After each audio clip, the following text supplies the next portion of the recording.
So let's walk through our human blood groups. So remember that we do have different blood types. So how is your blood typed? The surface of a red blood cell has on its surface something called glycoprotein antigens or self-antigens. These are basically sugars. There's like a sugar coating on the surface of your cells, and your sugar coating is unique. So again, we call these self-antigens. My self-antigens are different from yours, and they're different from my husband's and my son's. They're very unique, like a fingerprint. This is how your body knows what belongs and what doesn't belong. So your immune system recognizes self-antigens as self. And if you have something in your body that doesn't belong, we would say that that sugar coating is called a foreign antigen on its surface. And your immune system knows to go after the foreign antigen. It doesn't look like yours, okay? And so the presence or absence of an antigen is used to classify our blood cells into different groups. So we have A, B, O, and RH are different blood groups, okay? So I'm going to pull up a whiteboard and share this screen with you. So someone who has type A blood, for example, this would be like a red blood cell here. So on the surface of their red blood cell, they have the A antigen.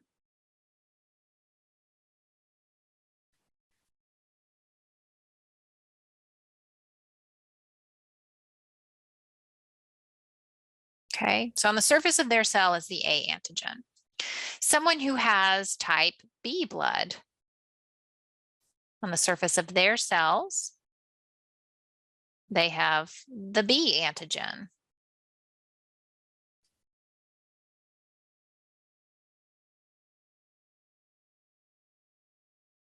Someone who has type AB blood,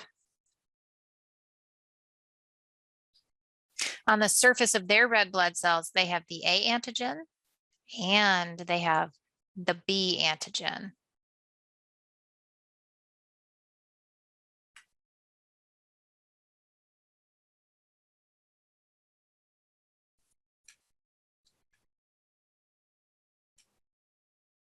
And then we also have people who are what are called type O blood. And people who are type O do not have the A or the B antigen. Okay, so in reality, we basically have the A antigen or the B antigen, and that'll give us blood types A, B, AB, or O. Okay, so the presence of that antigen tells you what the blood type is. So let's go back to our PowerPoint. Okay. Anytime someone is given a blood or transfused blood that does not match their own, your body will recognize the sugar coating, that antigen, as foreign. So for example, I have B blood. Let's say A blood was transfused into my body. That antigen, that A antigen, is very different from what I have. And my body would try to fight it off. Okay, so anytime mismatched blood is put in someone's body, it is perceived as foreign, and your body will mount an immune response to it. What's going to happen is it's going to cause something called agglutination. Agglutination means all those foreign cells will clump together. We just talked about blood clotting. It sounds really similar. So those cells end up clumping together, and it causes large clumps of blood that are going to block vessels. That's not good. It's also going to cause those foreign red blood cells to burst open. A red blood cell is basically a bag of hemoglobin. Now you have hemoglobin all over your body, and tons of hemoglobin just floating in your plasma can actually be fatal. So if someone is transfused blood that doesn't match their own, usually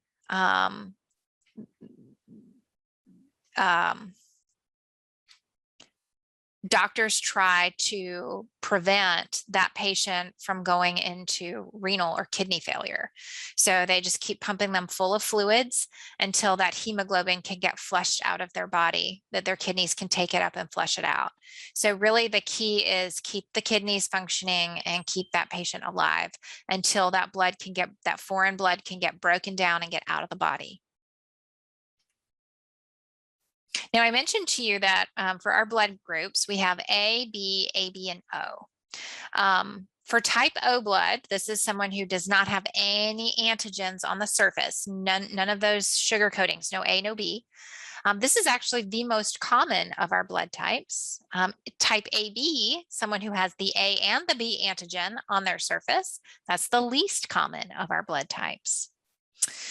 So the blood groups, remember for the antigens, there is either an A antigen and or a B antigen or neither, okay? So let's go back to our whiteboard. Okay, so remember there's A blood has the A antigen, B blood has the B antigen, type AB has both, and type O has neither.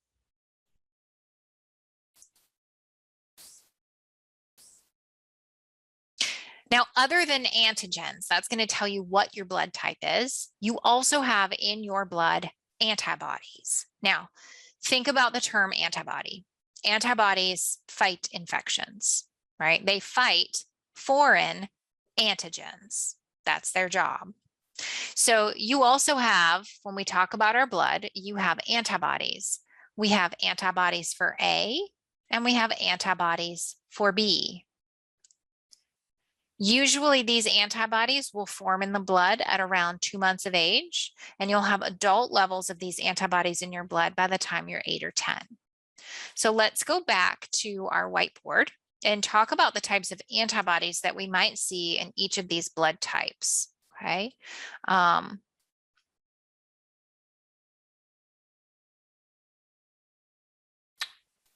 So someone who has type A blood, this first one, they have the antigen A on the surface, right? That's their sugar coating. In their blood plasma, remember, antibodies fight a foreign antigen, a sugar coating that doesn't belong. Well, antigen A belongs. That's not a foreign antigen. So they would never have the antibody A. If they had antibody A in their plasma, they would fight their own blood. But instead, they could have antibody, or they do have antibody B. So someone who has type A blood has the A antigen on the surface, and they have antibody B in their bloodstream, in their plasma. Someone who is type B, they have the B antigen on the surface. That's their sugar coating. That's what belongs, their self antigen. So in their blood, in their plasma, they would never have the antibody for B. Again, they would fight their own blood, but they do have the antibody for A. Okay, so if they were given type A blood, their antibodies would fight it off. Someone who is type AB,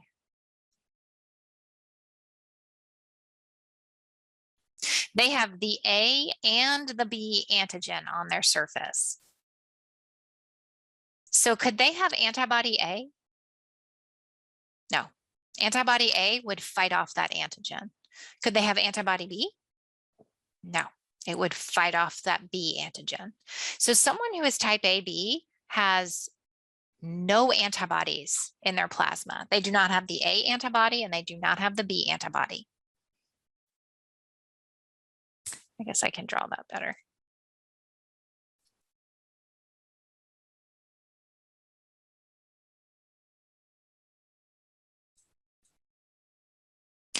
Now let's look at type O blood.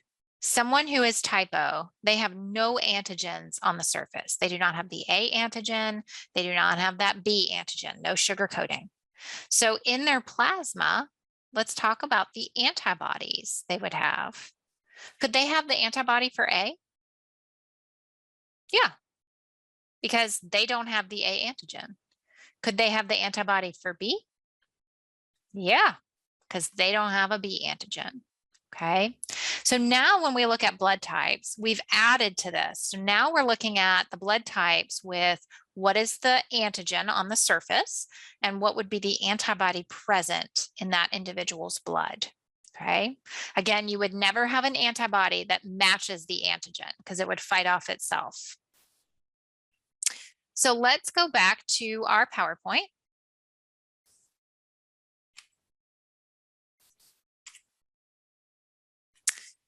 And let's talk a little bit about these terms listed here. So universal recipient and the universal donor.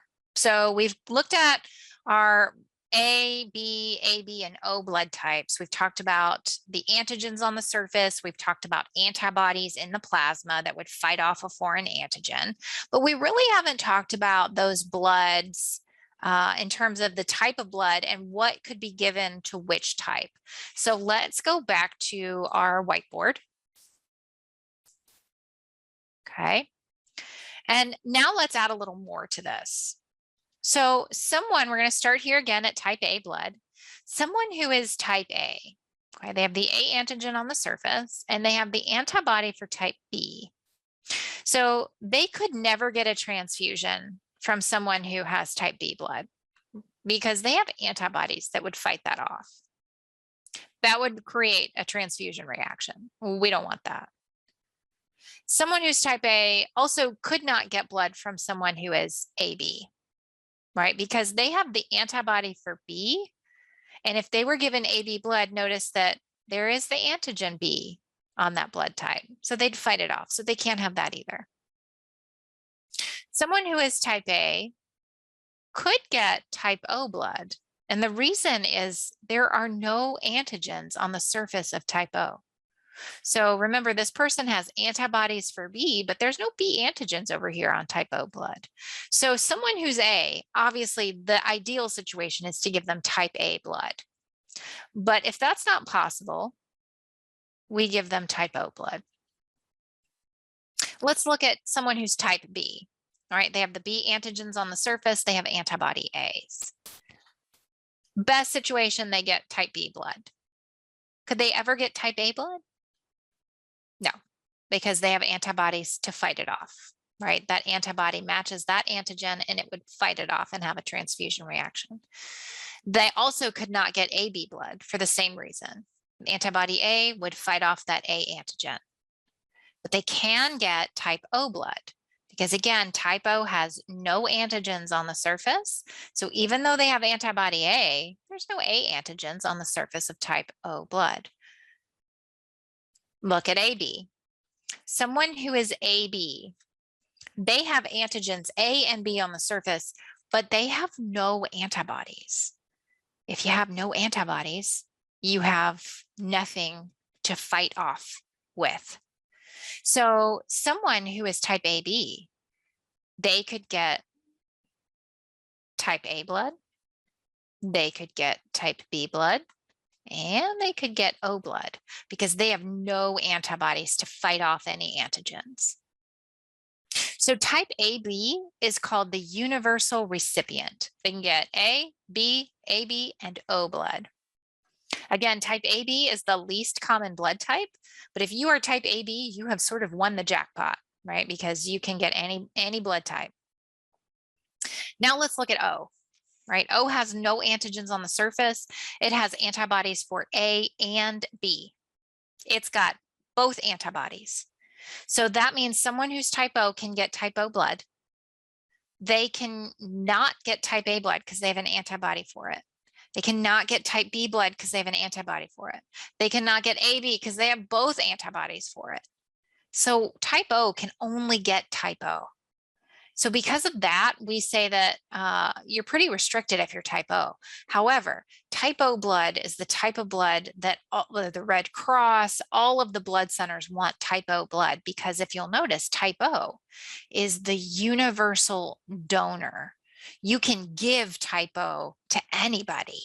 So we say type O is the universal donor because it has no antigens on the surface. Type AB is the universal recipient Okay. So now we've looked at these blood types in terms of who can get what. And again, it's based on those antibodies. So let's go back to our PowerPoint. So again, down here at the bottom, you'll notice it says antibodies and antigens of the same letter. So someone who has antigen A, if it paired with antibody A, then there will be a transfusion reaction. There will be a serious reaction. Okay, so they cannot be mixed. If it's the same antibody antigen, you can't mix it. You'll have clumping of the blood. You'll have red blood cells breaking open and hemoglobin everywhere, causing the kidneys to shut down. It's a bad situation. So this is just showing you, this is a table from your textbook, and it's showing you the different blood groups. So it's the same thing I did on that whiteboard. You can see type A, B, AB, and O. You can see the antigens on the surface. Again, they're named, blood types are named for the antigens. So if it's AB, you have the A and the B antigens. The A ones are these little purple blue guys. The B are the green. So someone with B has the B antigen, you can see that. Someone with A has the little purple A antigen, and O you can see has no antigens on the surface. And then it also tells you in this little table, it tells you the antibodies that are present. So again, someone with AB blood would never have any antibodies. Someone with type B blood would never have antibody B, would fight off their own blood, but instead they have antibody A. And that's what these guys are. Someone with a type A blood would never have the antibody A. Instead, they have antibodies for B. You can see those. And someone who's type O, because they have no antigens, they have both of those antibodies. So you can see those antibodies here floating around in the plasma. You can see both of those. Okay. So this kind of walks you through the same thing that I did on that whiteboard. Now, you don't just have type A or type B blood. You also have positive or negative. So for example, I have B negative blood. And so what's the positive and negative? What does that mean? That is something called the Rh factor. And the Rh factor either says that you have the Rh antigens present on the surface of your blood cell. That means it's positive, or you don't. And if you don't, it means your blood is negative for that factor. So I am B negative. It means I have the B antigen, but I don't have the Rh antigen on the surface, negative. 85% of all Americans have a positive blood type. Okay. So let me go back to our whiteboard and let's add in the Rh factor. This time I am going to do it on a fresh screen here. So let's do, for example, let's do B negative, right? Because that's what I am. So B negative, it means I have the B antigen.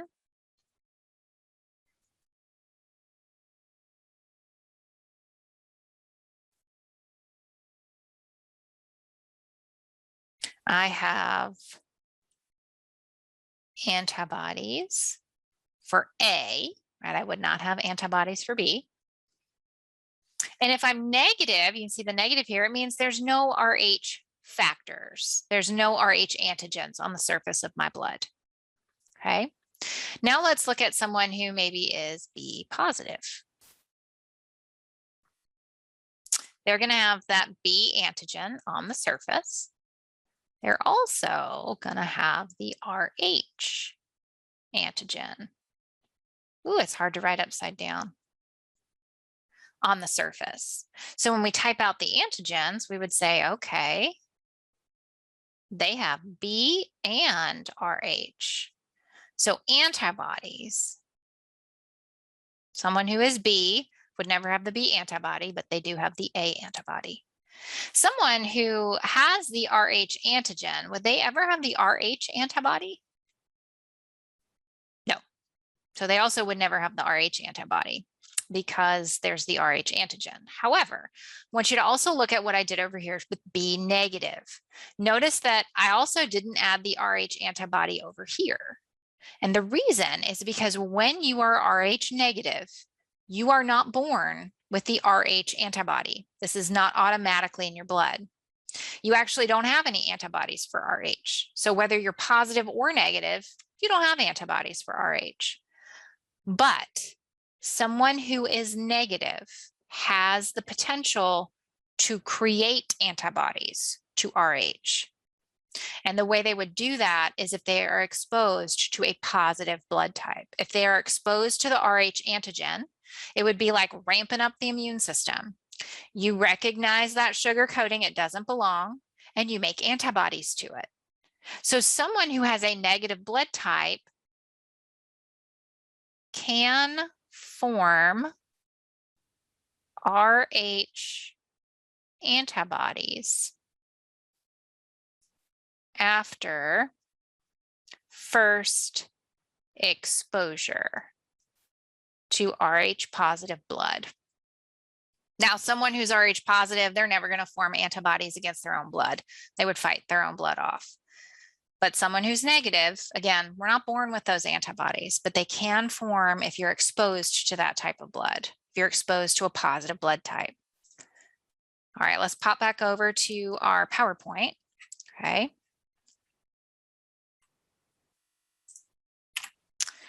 And let's talk a little bit about transfusion reactions. So what happens if you are given blood that does not match your blood type? So if mismatched blood is infused, then what's going to happen is the recipient is going to attack that blood that's been given to them. And it's going to cause their antibodies to attack those red blood cells and cause them to agglutinate. The term agglutinate just means to clump, right? Form a clot. So all those red blood cells clump together and they clog small vessels.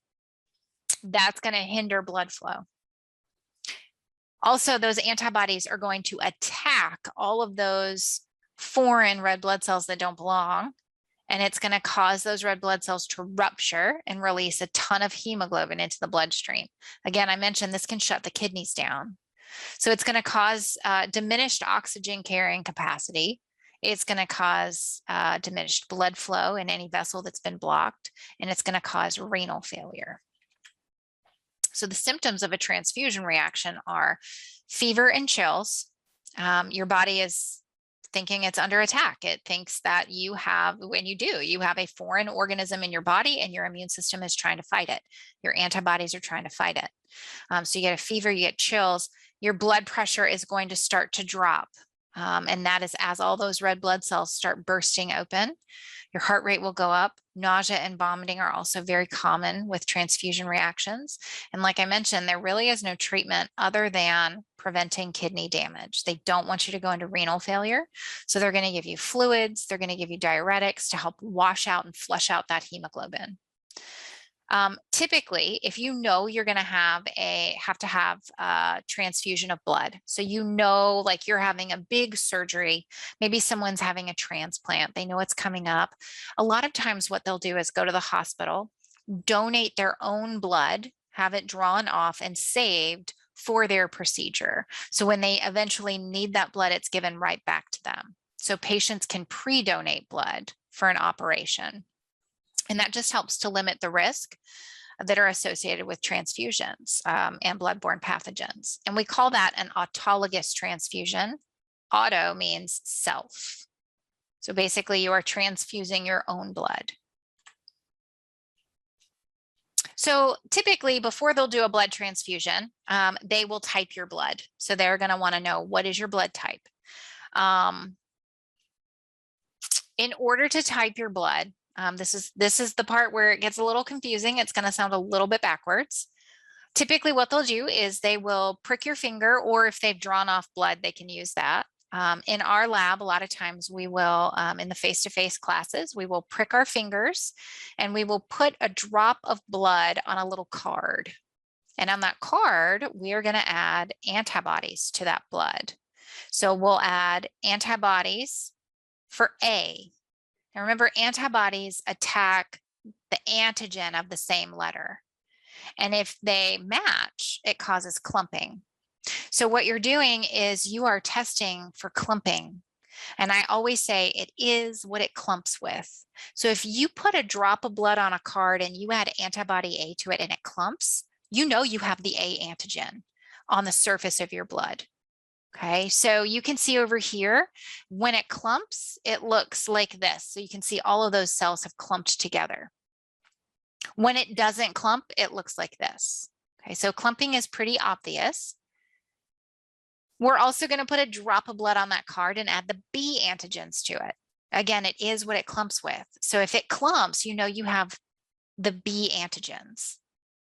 Okay, so this up here at the top, this is showing you blood. We have 2 drops of blood. We've added antibody A here and it clumped. So we know we have the A antigen in your blood.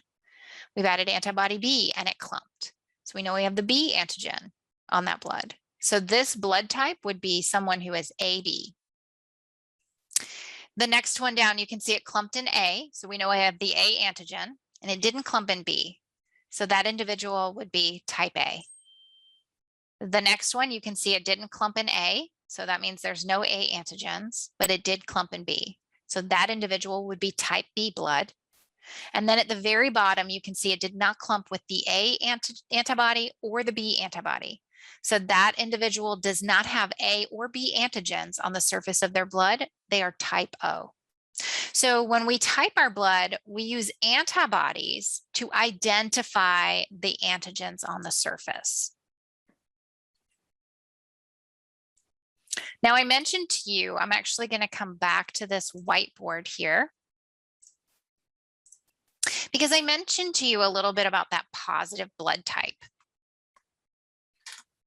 And I told you that someone who has Rh antigen would never have the Rh antibody.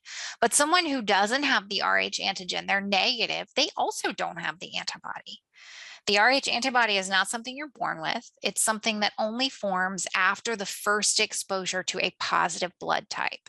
Okay, so let's go back to this PowerPoint. Okay, there is a condition called erythroblastosis fetalis. This is a condition that happens when a mom is Rh negative and the fetus is Rh positive. Now, you have the words on the screen. I'm going to use this image to walk you through it. So we can see here this mom, here's the mom, and you can see that she is Rh negative. You see all these negative symbols inside her body. And here is her partner or her spouse. And you can see he has a positive blood type. So he's Rh positive. Now remember, the mom, even though she's negative, does not have antibodies for Rh. You're not born with those. So every time they have a baby together, there is a chance, a 50-50 chance that that baby is going to have a positive blood type. That baby will be Rh positive. Now, there is, with the placenta, there is a maternal fetal membrane there. So blood should not be passing back and forth. Only nutrients and wastes pass back and forth between the placenta. However, we know that during delivery, that blood can swap between the mom and the fetus.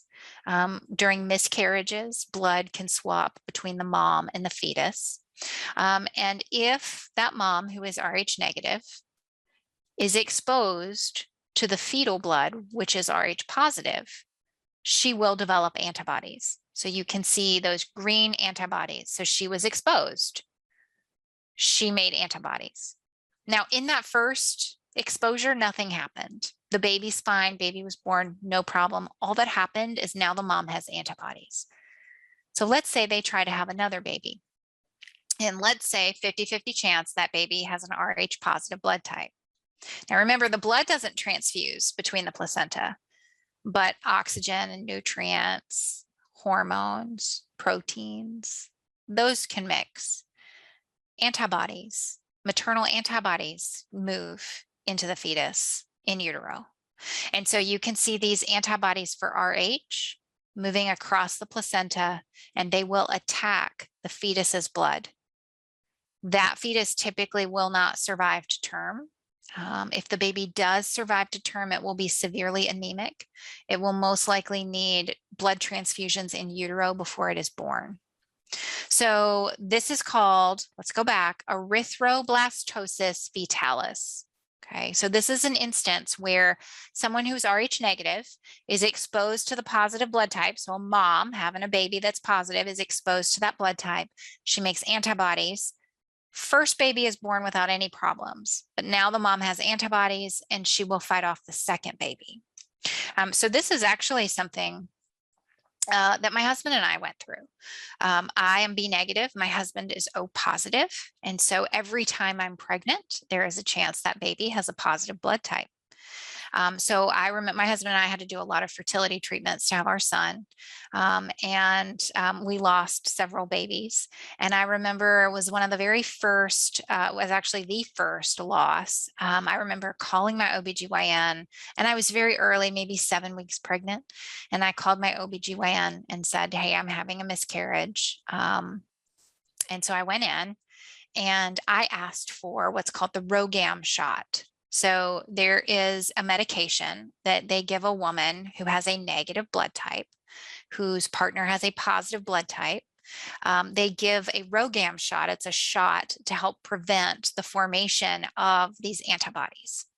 So I went into my OBGYN and I asked for the RhoGAM shot. And I remember this doctor, who is no longer my doctor, but I remember this doctor saying, well, you're pretty early on. You're only 7 weeks. There's probably no fetal blood yet.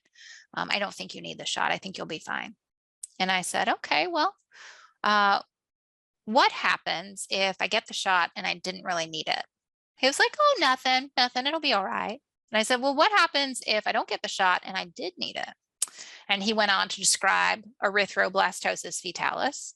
And so I asked nicely if I could just please have the shot. So I did get the RhoGAM shot. I changed doctors after that. And when I got pregnant with my son, and every miscarriage after that with my other doctor, she made sure I had the RhoGAM shot. And when I was pregnant with my son, I had a RhoGAM shot at, I want to say 32 weeks. They'll give you one then if you're negative and your husband's positive. And then once he was born, they typed his blood, and he also has a negative blood type. So I did not have to have the RhoGAM shot again.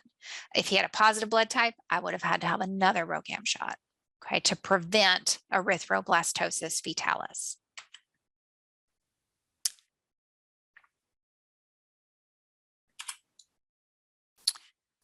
A couple of the last things that I want to walk you through is just what happens in terms of an imbalance in blood in our bodies. So if you are losing a tremendous amount of blood, death from shock can happen from low blood volume.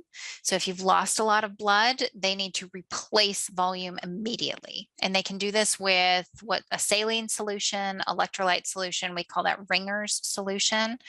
And it mimics your plasma electrolytes. So they're not as much worried about giving you blood. They're much more worried about keeping your blood volume up, keeping your pressure up, so that you can make sure you're perfusing your tissues. Now we do have, if you're sick or if you go to the doctor, you're maybe doing a physical, or they're testing to see if you might have some kind of disease or condition based on your symptoms. They might do some different diagnostic blood tests. We know hematocrit is a test where they are looking at red blood cells, the percent of red blood cells. This can test for anemia. Remember, anemia is low oxygen carrying capacity. So if you do not have enough red blood cells, you're not carrying enough oxygen. A lot of times they may do a blood glucose test that's looking at sugar in your blood to test for diabetes. If your sugar is elevated, if it's over about 100, they may have you do some fasting and do a test that lasts a little bit longer. Maybe do a fasting test. They may look at your white blood cells, and white blood cells can tell a lot based on if white blood cell count is elevated, they know you have an infection. And then which white blood cell is elevated might tell them more about the type of infection that you have. Is it maybe you are having an allergic reaction? Maybe your eosinophil count is elevated. Maybe you have a parasitic infection. And so they can tell based on the white blood cells that are elevated as to what type of infection you might have. They also will sometimes do a blood smear and look at it under a microscope. They can look at the shape of your red blood cells and the size of them. That can also find various forms of anemia. They can look at your platelet count to tell if you are clotting blood correctly. A SMAC is basically a blood chemistry profile. It will look at your liver and your kidney function. And then a complete blood count, a CBC, will check for all your formed elements: red blood cells, white blood cells, platelets, your hematocrit, which is the percent of red blood cells, and even your hemoglobin. Now, in terms of development of blood, fetal blood cells form in the fetal yolk sac, the liver, and the spleen. Red bone marrow is present by around the 7th month of gestation. So around 7 months in utero, red bone marrow forms and starts making the formed elements. The fetus has a type of hemoglobin called hemoglobin F. Hemoglobin F has a very high affinity for oxygen. It has to, because think about a mom. A mom is the one supplying the oxygen to her baby. So when a mom breathes in, that hemoglobin in her body, which is called hemoglobin A, adult hemoglobin, latches onto oxygen. And then as it crosses the placenta into the fetus, it has to let go of that oxygen. So hemoglobin F, fetal hemoglobin, has a higher affinity for that oxygen. So it kind of takes it away. I had a friend who once said that babies in utero are like little parasites. And they kind of are. You know, whatever you breathe in, that oxygen's going into the baby. Whatever you eat, all of those nutrients go into that baby. Now, once a baby is born, back up. Once a baby is born, they take their first breath, their body will start producing hemoglobin A, adult hemoglobin. Doesn't have to have as high of an affinity for oxygen. As you get older, as you age, chronic leukemias, anemias, clotting disorders, heart problems, blood clotting problems, immune system disorders happen as you get older. So aging stinks. So in chapter 17, we have walked through blood in general. We've talked about plasma, all of the formed elements, from what do they look like, what's inside of them, how are they produced in your red bone marrow, what hormones cause their production. We've talked about blood clotting, and we've also talked about your ABO blood groups and blood transfusions. If you have any questions, let me know.